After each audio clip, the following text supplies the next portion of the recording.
Hey guys, new episode में आपका स्वागत है। एपिसोड की स्टार्टिंग में दिखाया जाता है फेंग बई लिनजुआन से कहती है, लिनजुआन तुमने उन लोगों को इतनी बुरी तरीके से हर्ट क्यों नहीं किया। लिनजुआन कहता है, मैंने उन लोगों को इसलिए बुरी तरीके से हर्ट नहीं किया क्योंकि वो बहुत ही ज़्यादा अच्छे हेल्पर हैं। वो लोग हमें जे टैबलेट कलेक्ट करके तो दे ही रहे हैं, भले ही हमें उसके बदले थोड़ी सी उनसे फाइट करनी पड़ रही है, लेकिन इससे हमारा ही काम बन रहा है। फेंग बई कहती है, वैसे तुम्हारा कहना एकदम ठीक है, वो वैसे भी तुम्हारे तरह सेम स्कूल से ही है और तुमने उन्हें ज़्यादा हर्ट नहीं किया, ये अच्छी बात है। तभी लिनजुआन को कोई आवाज़ लगाता है और लिनजुआन पीछे मुड़कर देखता है। लिनजुआन देखता है वो आवाज़ जाओ ने लगाई होती है। जाओ को देखकर कहता है, लिनजुआन तुम यहाँ पर। जाओ कहता है, लिनजुआन तुमने हमारे साथ कुत्तों जैसा व्यवहार किया है, आज मैं तुमसे हर चीज़ का बदला लूँगा, तुम्हें बिल्कुल भी नहीं छोड़ूंगा। लिनजुआन कहता है फेंग बई से, मुझे लगता है कोई यहाँ पर अपनी औकात दिखाने आया है, अब मुझे क्या करना चाहिए। फेंग बई कहती है, तुम्हें इन लोगों को इनकी रियल वाली औकात दिखा देनी चाहिए और इन्हें एक सबक सिखाना चाहिए ताकि ये दोबारा तुम्हारे से भिड़ने की कोशिश ना करें। तभी फेंग बई से एक बंदा कहता है, फेंग बई तुम खुद को कुछ ज़्यादा ही तेज समझने की कोशिश कर रही हो क्योंकि तुम लिनजुआन के साथ हो। अगर लिनजुआन के साथ नहीं होती तो तुम कुछ भी नहीं कर पाती, लेकिन कोई बात नहीं, मेरे मास्टर की जगह मैं तुम्हें सबक सिखाऊंगा आज। लिनजुआन फेंग बई से कहता है, फेंग बई यहाँ बहुत सारे लोग हैं, इसीलिए तुम्हें बहुत ज़्यादा सावधान रहना होगा। फेंग बई कहती है, ठीक है। तभी अचानक से लिनजुआन के ऊपर पीछे से अटैक होता है। ये सब देख के फेंग बई डर जाती है और लिनजुआन चिल्लाती है। लिनजुआन घायल हो जाता है और नीचे गिरने वाला होता है। तभी फेंग बई उसे पकड़ लेती है। लिनजुआन उस अटैक से घायल हो जाता है। फेंग बई ने लिनजुआन को पकड़ लिया होता है। वहीं जाओ कहता है, मुझे नहीं पता था अनफोर्स्ड एनर्जी इस तरीके से हमला कर सकती है और बहुत ही अच्छा रिजल्ट देगी।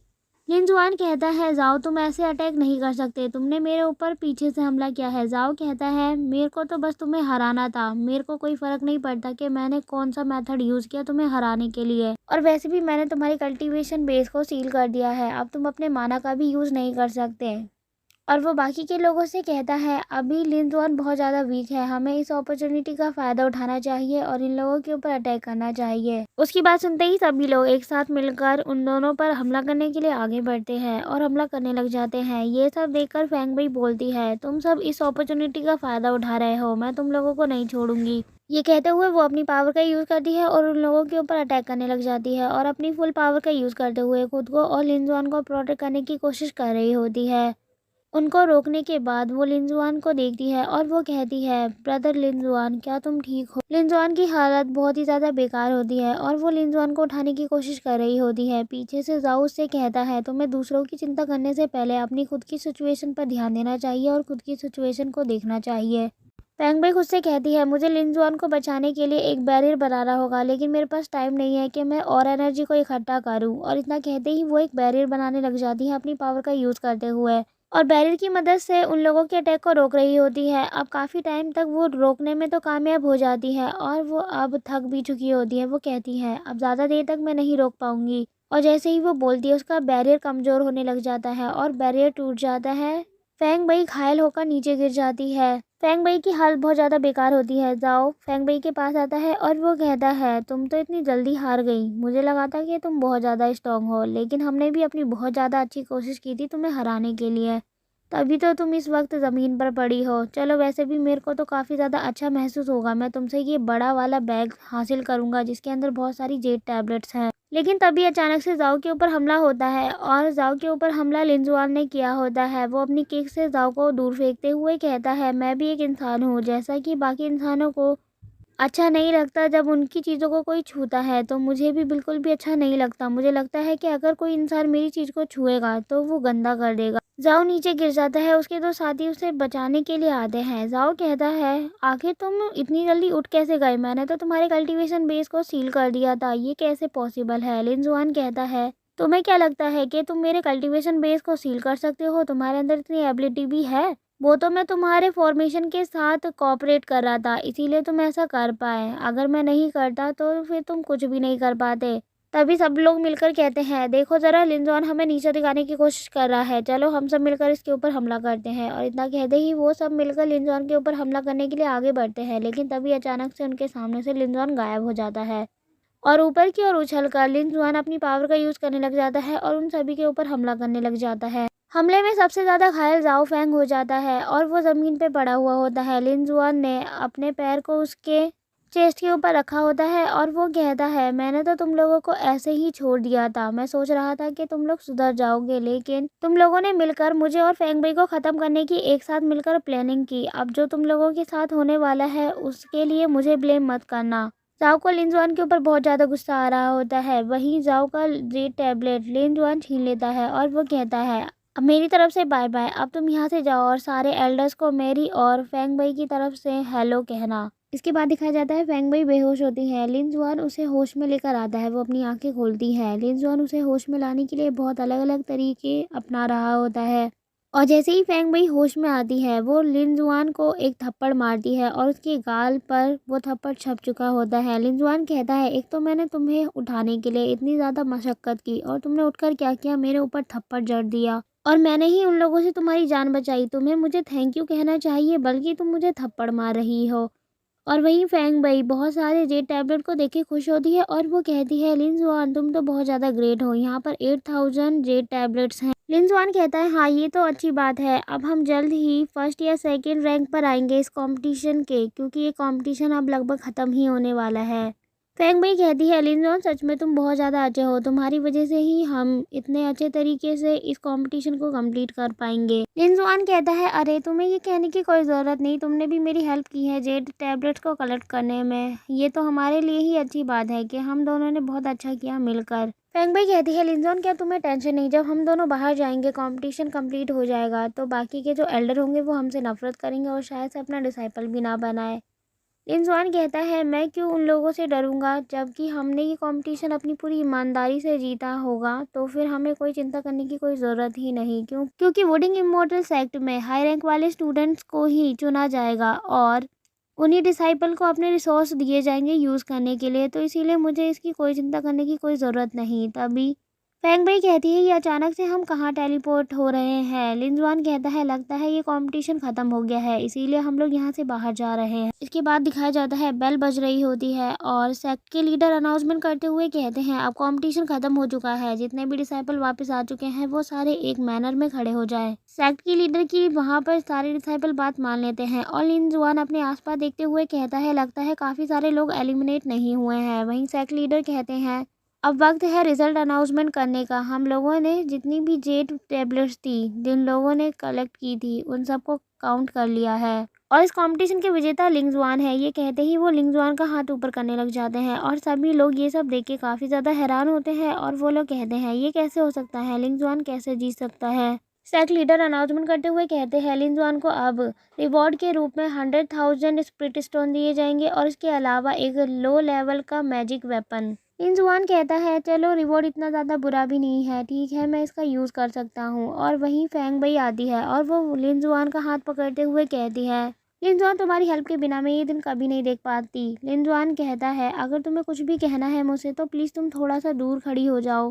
फेंग बई कहती है जो लोग मेरे से बेकार की बातें कर रहे थे बाद में उन लोगों को अपनी गलती का एहसास हुआ तुम्हारी वजह से और उन लोगों ने मुझसे माफ़ी भी मांगी और पहले मैं गलत टीम को फॉलो कर रही थी, तुम्हारी वजह से मुझे उन लोगों के बारे में पता चला, थैंक यू वेरी मच। लिनजुआन कहता है ये अच्छी बात है कि तुम पूरी तरीके से ठीक हो, अभी सबसे पहले मुझे अपना लगेज पैक करना होगा और हम दोनों दोपहर के बाद नैनयांग डायनेस्टी जाएंगे। फेंग बई कहती है ये अच्छी बात है, हम ज़रूर जाएंगे। और इसके बाद दिखाया जाता है लिनजुआन अपनी मास्टर के पास जाता है और अपनी मास्टर से कहता है मास्टर मैं कंपटीशन जीत चुका हूँ और अब आपको रिवॉर्ड के रूप में मुझे लो ग्रेड का मैजिक वेपन देना होगा। लिनजुआन ये कहते ही अपने मन में कहता है मैंने यहाँ पर स्पिरिचुअल लिक्विड का बहुत ज़्यादा यूज़ किया जिसकी वजह से मेरी स्पिरिचुअल पावर बढ़ गई है। तभी लिनजुआन की मास्टर उससे कहती है अगर मैं तुम्हें मैजिक वेपन ना दूँ तो तुम क्या करोगे, जब तक तुम एक टीचर नहीं बनते तब तक मैं नहीं दूंगी।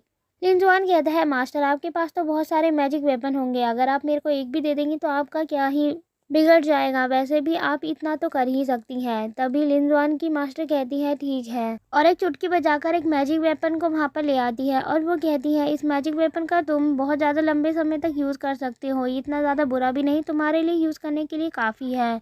लिनजुआन उसे चेक करता है और वो कहता है ये शायद स्टील और कम स्पिरिचुअल पावर से बना होगा और सच बताऊं तो मुझे इसके अंदर कोई भी स्पिरिचुअल पावर महसूस नहीं हो रही। तभी उसकी मास्टर उसके सामने आ जाती है और वो कहती है अच्छा तो तुम्हें ये कैसा लगा। लिनजुआन अचानक से अपनी मास्टर को अपने सामने देखता हुआ थोड़ा सा नर्वस हो जाता है और पीछे घूम जाता है और वो कहता है, मास्टर अचानक से कोई भी किसी के सामने कैसे आ सकता है, आपने तो मुझे डरा ही दिया था। मास्टर कहती है, अच्छा तो तुम मुझे नहीं चाहते कि मैं तुम्हारे साथ रहूं। लिनजुआन कहता है, ऐसी बात नहीं है मास्टर, प्लीज़ मेरी बात सुनिए। और वहीं वैंग यूरोंग की आंखों को ढकने लग जाती है अपने हाथों का यूज़ करते हुए और वो कहते हैं, ये लोग एक दूसरे से फ्लर्ट करने लग गए और इनके सामने अभी एक बच्ची है, ये भी नहीं नोटिस कर रहे हैं ये। लिनजुआन अपनी मास्टर से कहता है, मास्टर मैंने डिसाइड किया है कि मैं थोड़े समय के लिए अपने घर घूमकर वापस आऊँ। उसकी मास्टर कहती है, ठीक है तुम्हें घर जाना चाहिए, वैसे भी अपना घर घूम के आना बहुत ज़्यादा ज़रूरी है। और इतना कहते ही वो आसमान की ओर देखने लग जाती है और अपने मन में कहती है, शायद इसे अपने घर की याद आ रही होगी, वैसे भी ये बहुत दिनों से बाहर है और अपने घर का मुंह भी नहीं देखा इसने। लिनजुआन तभी अपनी मास्टर को नोटिस करने लग जाता है और वो कहता है, अचानक से मास्टर इतनी ज़्यादा सैड क्यों हो गई, शायद इसलिए क्योंकि इनका स्टेटस इतना ज़्यादा अच्छा नहीं और इनके फैमिली के मेम्बर भी इनके साथ नहीं रहते, क्योंकि इसकी वजह हो सकती है इनकी नाजायज़ बेटी, क्योंकि यूरोंग ही तो है उनकी नाजायज़ बेटी। तभी वो यूरोंग को देखता है और यूरोंग के पास आकर कहता है, यूरोंग अब मैं कुछ वक्त यहाँ पर नहीं रहूँगा, तो तुम्हें मास्टर का बहुत अच्छे तरीके से ख्याल रखना होगा। उसकी मास्टर ये सब सुनती है और वो शर्माने लग जाती है। लिनजुआन आगे की ओर जा रहा होता है, तभी पीछे से उसकी मास्टर कहती है, क्या तुम सीरियसली ये कह रहे हो। And thank you very much guys video को एंड तक देखने के लिए। इसके साथ ही एपिसोड यहीं खत्म होता है। थैंक्स फॉर वॉचिंग और कमेंट में ज़रूर बताना आपको ये वीडियो कैसी लगी। अगर आप नेक्स्ट एपिसोड देखना चाहते हैं तो प्लीज़ हमारे चैनल को सब्सक्राइब कीजिए। हे गाइस, न्यू एपिसोड में आपका स्वागत है। एपिसोड की स्टार्टिंग में दिखाया जाता है लिनजुआन की मास्टर लिनजुआन से कहती है, अभी जो कुछ तुमने मेरे बारे में कहा क्या तुम उसे लेकर सीरियस हो। लिनजुआन कहता है, मास्टर ये तो नेचर ही है जो सीरियस है, आप मेरी मास्टर हो तो मास्टर को लेके एक डिसाइपल का फ़र्ज़ है कि वो अपनी मास्टर का अच्छे से ध्यान रखे, तो मैं भी वही कर रहा हूँ। उसकी मास्टर उससे कहती है, ये कुछ ज़्यादा ही तेज़ बनने की कोशिश करता है। उसकी मास्टर कहती है, चलो अब टॉकेटिव बनना बंद करो, जल्दी से अपना काम कंप्लीट करो। लिनजुआन कहता है, ओके मास्टर। और इतना कहते ही जो मास्टर ने उसे एक मैजिक वेपन दिया होता है वो अपनी स्टोरेज रिंग में रख लेता है और अपनी मास्टर से अलविदा लेते हुए कहता है, मास्टर अब मैं जा रहा हूँ, मैं जल्द ही वापस आ जाऊँगा। उसकी मास्टर कहती है, ठीक है तुम अपना काम जल्दी से कंप्लीट करके वापस आ जाओ, जल्दी जाओ और जल्दी ही आना। तभी लिनजुआन पीछे की ओर मुड़ जाता है और उसकी मास्टर भी जा रही होती है। लिनजुआन अपनी मास्टर को पीछे मुड़कर देखता है और कहता है, मेरी मास्टर और मेरे बीच बहुत ज़्यादा डिफरेंस है।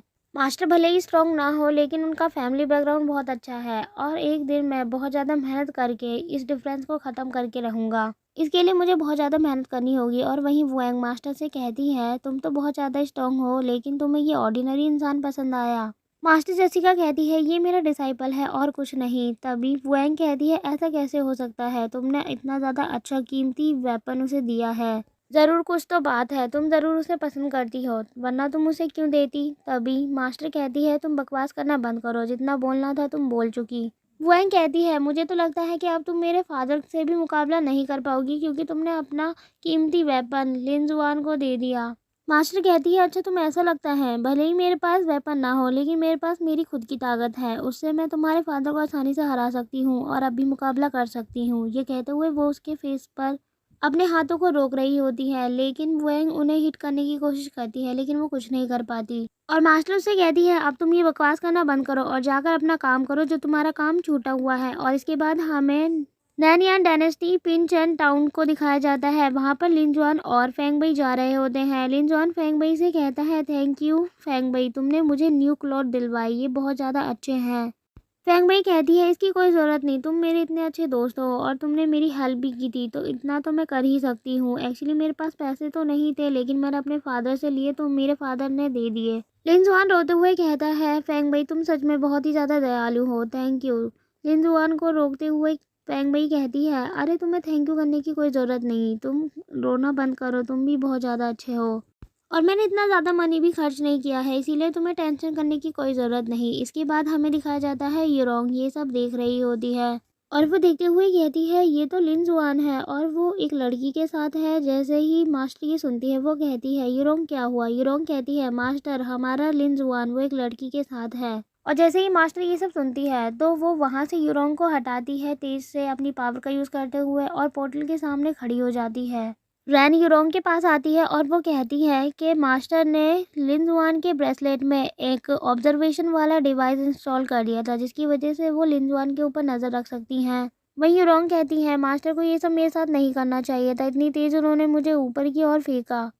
मास्टर ये सब देखकर कहती है लिन जुआन मैं तुम्हें छोड़ूंगी नहीं, और वो बहुत ज़्यादा गुस्सा कर रही होती है लिन जुआन को किसी दूसरी लड़की के साथ देखते हुए। लिन जुआन फेंग बई से कहता है फेंग बई जैसे मैं इस जगह को पहले छोड़ के गया था, मुझे थोड़ा बहुत याद है, ये जगह अभी भी थोड़ी बहुत वैसी ही लग रही है। तुमने तो मुझे नैनयांग डायनेस्टी में अटैक हुआ है इसके बारे में बताया था, अगर अटैक हुआ होता तो फिर यहाँ पर बहुत सारी चीज़ें चेंज होती हुई दिखाई देती, लेकिन कहीं वो न्यूज़ फेक तो नहीं, या फिर ऐसा हुआ होगा प्रिंस ने सब कुछ ठीक करने के लिए बहुत सारा चंदा इकट्ठा किया होगा और चीज़ों को वैसे ही पहले की तरह सेटल किया होगा। फेंग बई कहती है इस बारे में तो मुझे नहीं पता। लिन जुआन कहता है मुझे लगता है कि हमें सारी चीज़ों की इन्वेस्टिगेशन करनी चाहिए क्योंकि हमें पूरी सच्चाई नहीं पता, उसके लिए हमें मेहनत करनी होगी और सच्चाई को बाहर लाना होगा। फेंग बई कहती है अच्छा इसके लिए अब हमें कहाँ जाना है और क्या करना है। लिन जुआन कहता है अब ये सब छोड़ो, चलो पहले हम घर चलते हैं। इसके बाद हमें दिखाया जाता है लिन जुआन अपने घर के पास पहुंच जाता है और वो गेट नॉक करता है। जैसे ही गेट खुलता है वहां से उसके अंकल आते हैं और लिन जुआन कहता है अंकल मैं लिन जुआन हूँ। जैसे ही वो उसका नाम सुनते हैं वो उसे हक करने लग जाते हैं और वो कहते हैं यंग मास्टर लिन जुआन आप इतने समय बाद आए, मैंने आपको बहुत ज़्यादा मिस किया। तभी अंकल जाओ की नज़र फेंग बई के ऊपर पड़ती है और वो उसका हाथ पकड़कर कहते हैं आप बहुत ज़्यादा खूबसूरत हैं, क्या आप मेरे यंग मास्टर लिन जुआन की दोस्त हैं। तभी लिन जुआन कहता है अंकल जाओ हाँ ये सच में मेरी दोस्त ही है, लेकिन आप इसे इस तरीके से डराइए मत। अंकल जाओ कहते हैं ठीक है। तभी लिन जुआन अपने आसपास देखता है और वो कहता है अंकल जाओ अब तक यहाँ पर फादर नहीं आए और मुझे यहाँ पर खड़े हुए बहुत ज़्यादा टाइम हो गया। अंकल थोड़े टेंशन में आ जाते हैं और वो कहते हैं मास्टर का यहाँ पर कोई भी अता पता नहीं है, उन्होंने वॉर के दौरान आर्मी ज्वाइन करी थी और तब से वो यहाँ पर वापस नहीं आए। और जैसे ही लिन जुआन ये सुनता है वो बहुत ज़्यादा सरप्राइज हो जाता है और वो कहता है ये कैसे हो सकता है, फादर का कुछ अता पता नहीं। लिन जुआन कहता है लेकिन जब मैं नैनयांग डायनेस्टी वापस आ रहा था तब मैंने आधे वक्त रास्ते में एक भी साइन नहीं देखा जिससे मुझे पता चल सके कि यहाँ पर वॉर हुई थी, और जब ऐसा कुछ हुआ ही नहीं तो फादर ने आर्मी ज्वाइन क्यों की। तभी अंकल जाओ कहते हैं 7 साल पहले हमारी डायनेस्टी के ऊपर ली यांग डायनेस्टी ने हमला कर दिया था और जितने भी सैनिक इकट्ठे किए थे उन सैनिकों को चलाने वाला जैंग था, और जब लड़ाई हुई तो हमारे एरिया का फ्रंट लाइन एरिया वो हार गया, जिसकी वजह से हमारे मास्टर ने फैसला किया कि वो युद्ध में उतरेंगे और उन लोगों से मुकाबला करेंगे, तो इसीलिए उन्होंने आर्मी ज्वाइन की। 5 साल पहले युद्ध करने के लिए हमारे सब सॉर्डिनेट मैदान में उतरे, उन्होंने मुकाबला किया। अगर वो वहां नहीं जाते तो अभी तक हमारी डायनेस्टी पूरी तरीके से तबाह हो चुकी होती और अभी हम ली यांग डायनेस्टी के गुलाम होते। लिन जुआन कहता है लेकिन मेरे डैड अभी तक यहाँ पर वापस क्यों नहीं आए। अंकल जाओ कहते हैं हमारे मास्टर अभी तक यहाँ पर इसलिए वापस नहीं आए हैं क्योंकि वो अभी तक फ्रंट लाइन में ही है और दुश्मनों से मुकाबला कर रहे होंगे। वो बस हर 6 महीने बाद एक लेटर भेजते हैं जिसमें वो अपनी सिचुएशन के बारे में ज़्यादा कुछ नहीं बताते, बस ये बताते हैं कि वो इस समय जीवित हैं और एकदम ठीक हैं। लिन जुआन कहता है अच्छा ऐसी बात है तो मेरे फादर यहाँ खुद क्यों नहीं आ जाते, क्या वहाँ पर एनिमी अभी तक पूरी तरीके से मारे नहीं गए हैं। अंकल जाओ कहते हैं ली यांग डायनेस्टी बहुत ज़्यादा स्ट्रॉन्ग है क्योंकि अब उस डायनेस्टी के साथ 2 और डायनेस्टी मिल चुकी है और उन्होंने अपने 1000 मिलियन सैनिकों को भेजा है हमारी डायनेस्टी से फाइट करने के लिए, और इसीलिए मास्टर वहां से यहाँ नहीं आ सकते क्योंकि उन्हें उनसे मुकाबला करना होगा। तभी फेंग बई कुछ कह रही होती है लिन जुआन से, लेकिन लिन जुआन उसकी बात नहीं सुनता और वो अंकल जाओ से कहता है अंकल जाओ मेरे फादर ने कितने दिन पहले एक लेटर भेजा है। अंकल जाओ कहते हैं ज़्यादा दिन नहीं हुए, 7 ही दिन हुए हैं, एक लेटर उन्होंने भेजा है। लिन जुआन ये बात सुनते ही अपने मन में सोचता है और वो कहता है मेरे फादर इतनी ईजिली लेटर भेज पा रहे हैं, इसका मतलब ये है वहाँ की सिचुएशन इतनी ज़्यादा बुरी नहीं होगी तभी वो ये कर पा रहे हैं। और इतना कहते ही वो अंकल जाओ को थैंक यू कहते हैं और आगे जा रहे होते हैं। तभी अंकल जाओ कहते हैं यंग मास्टर रुकिए, कहीं आप वहाँ जाने की तो नहीं सोच रहे। लिन जुआन कहता है हाँ मैं ऑफ कोर्स वहाँ जाने की सोच रहा हूँ, वैसे भी मुझे अपनी होमलैंड को प्रोटेक्ट करना है, मैं कैसे देख सकता हूँ कि कोई बाहर का इंसान आकर मेरे होमलैंड के ऊपर हमला करे और राज करे। अंकल जाओ कहते हैं यंग मास्टर भले ही आप वहाँ जा रहे हैं लेकिन आपको वहाँ जाने के बाद बहुत ही ज़्यादा सावधान रहना होगा क्योंकि वो लोग बहुत ज़्यादा डेंजरस है। लिन जुआन कहता है अंकल जाओ आप चिंता मत कीजिए क्योंकि मैं जानता हूँ कि मैं कितना स्ट्रांग हूँ और एक ली यांग डायनेस्टी क्या मैं 10 ली यांग डायनेस्टी को तबाह कर सकता हूँ, इतनी ताकत है मेरे अंदर। फेंग बई कहती है अंकल जाओ आप चिंता मत कीजिए, लिन जुआन बहुत ज़्यादा ताकतवर है और वो उन्हें हरा भी देगा। अंकल जाओ कहते हैं यंग मास्टर ने अभी कल्टीवेशन शुरू किया है, पता नहीं इनका क्या होगा। अगर युद्ध में ये हार भी जाते हैं तो तुम बिल्कुल भी निराश मत होना और हमारी फैमिली का साथ कभी मत छोड़ना। लेकिन फैंग भाई को ये सब समझ नहीं आता है। लिन जुआन चिल्लाता है और वो कहता है अंकल जाओ आप ये क्या कह रहे हैं, वो सिर्फ मेरी दोस्त है, आप पता नहीं कहाँ से कहाँ बात जोड़ने की कोशिश कर रहे हैं। इसके बाद हमें नेक्स्ट ये दिखाया जाता है लिन जुआन और फेंग बई दोनों नैन यांग डायनेस्टी और लिन यान डायनेस्टी के बॉर्डर के पास पहुंचते हैं। लिन जुआन वहां पहुंचने के बाद अपनी स्पिरिचुअल पावर का यूज़ करता है। ये देखकर फेंग बई कहती है लिन जुआन तुम यहाँ पर अपनी स्पिरिचुअल पावर का यूज़ कर रहे हो ताकि तुम्हें पता चले कि कोई हमारे ऊपर अटैक ना कर दे। लिन जुआन कहता है हाँ तुम ठीक कह रही हो। तभी लिन जुआन के ऊपर एक अटैक हो रहा होता है। लिन जुआन उस अटैक से बच जाता है। दो लोग बाहर आते हैं और वो लिन जुआन से पूछते हैं तुम कौन हो और यहाँ पर क्यों आए हो। लिन जुआन कहता है सीनियर मेरा नाम लिन जुआन है और मैं लिन फू का बेटा हूँ। मैं यहाँ पर अपनी स्टडी कंप्लीट करके आया हूँ और अभी यहाँ पर आए हुए मुझे ज़्यादा दिन नहीं हुआ है। मैं यहाँ पर अपने फादर लिन फू को ढूंढने के लिए आया हूँ, मैं उनसे मिलना चाहता हूँ। उन दोनों में से एक बंदा कहता है अच्छा तो तुम इनर इमोर्टल सेक्ट के डिसाइबल हो। लिन जुआन कहता है हाँ ये सच है। तभी वो कहते हैं अच्छा ठीक है तो तुम अपने फादर से जाकर मिल सकते हो, तुम्हारे फादर अंदर कैंप में मिल जाएंगे। लिन जुआन कहता है थैंक यू। लिन जुआन कैंप की ओर जाता है। जैसे ही वो कैंप के पास पहुंचता है वहां पर एम्परर बैठे हुए होते हैं और वो कहते हैं अच्छा तो तुम जनरल लिन फू के बेटे हो, तुम यहाँ पर मिलने आए हो उनसे, ठीक है तुम चिंता मत करो, मैं अभी इनविटेशन भेजता हूँ, वो जल्द ही यहाँ पर आ जाएंगे तुमसे मिलने के लिए। लिन जुआन कहता है ठीक है और तभी लिन जुआन सामने की ओर देखता है। दूसरी ओर से लिन जुआन के फादर आ रहे होते हैं और वो एम्परर के सामने आकर वो करते हुए उन्हें रिस्पेक्ट दे रहे होते हैं। तभी लिन जुआन अपने फादर को देखकर खुश होता है और वो फादर कह रहा होता है। तभी उसके फादर उसके पास आते हैं और वो कहते हैं तुम यहाँ पर क्यों आए हो, जब मैंने तुम्हें यहाँ से जाने के लिए मना करा था लेकिन तुमने मेरी बात नहीं मानी और तुम यहाँ से चले गए, कितनी ज़्यादा शर्म की बात है, अब तुम यहाँ पर लौट कर आए हो। लिन जुआन कहता है अंकल जाओ ने मुझे सच ही कहा था कि यहाँ पर हमारी मिलिट्री की वजह से हमारी आधी ज़मीन जा चुकी है। लिन जुआन के फादर को गुस्सा आ रहा होता है और वो कहते हैं ये बकवास करना बंद करो और इसके साथ ही एपिसोड यहीं खत्म होता है। थैंक्स फॉर वॉचिंग गाइस और कमेंट में बताओ कि ये वीडियो कैसी लगी।